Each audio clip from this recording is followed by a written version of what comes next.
Masakit siya siguro for mga 1 hour, 2 hours. Parang nag-spasm siya.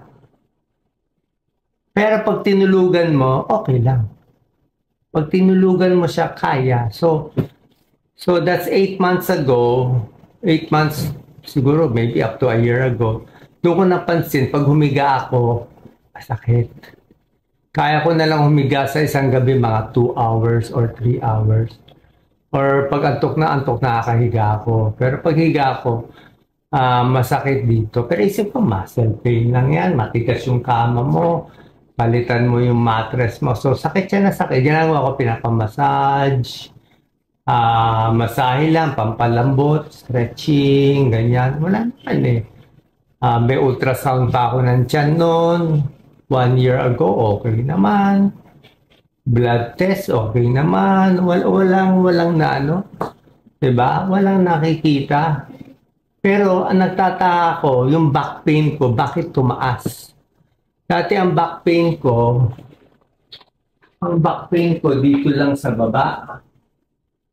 Nagtaka ako, yung back pain ko biglang tumaas dito. Medyo lumayo. Sabi ko, baka nagbago yung kurba ng likod ko. Baka ito kasi lumubog eh. Ito, bigla siyang lumubog. Ito biglang lumundo. Sabi ko, bakit ganun? So, mga 1 year ago na nga na ganyan lang bagal ay hindi ko pwede magsalita nito. I-splice na lang.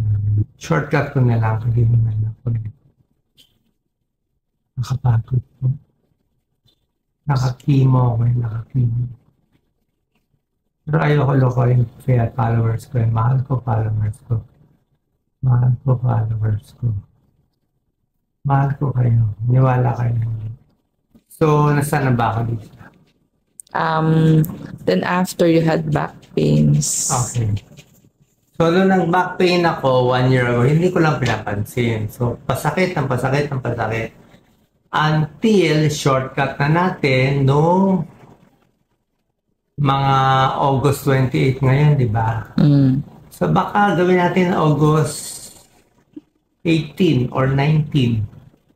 Mga August 18, 19, bago ako nagpa-admit sa hospital sa Maynila for the 3 days, sumobra sakit ang likod ko.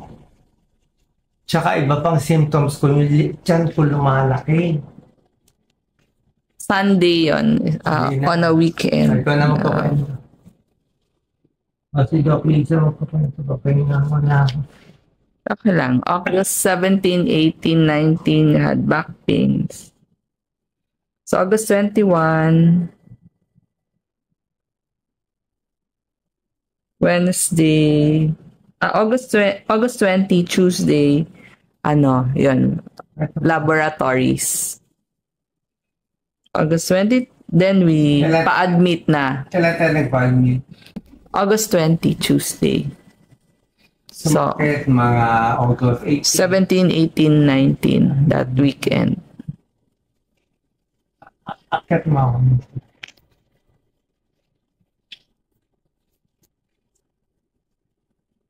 Handa lang ang hilo ko.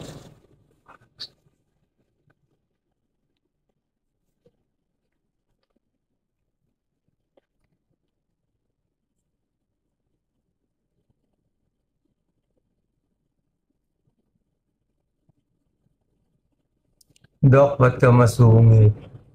Mga masungit, masakit eh.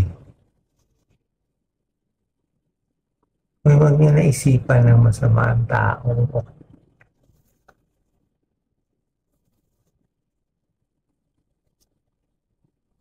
So, sumakit siya bigla. Sobra sakit. Worst pain of my life. 10 out of 10. Iiyak ka. Lahat na ng buong gabi walang tulog. Mula pag upo sa lazy boy sa gabi hanggang sumikat ang araw, walang tulog. Nakaupo. Dasal ng dasal.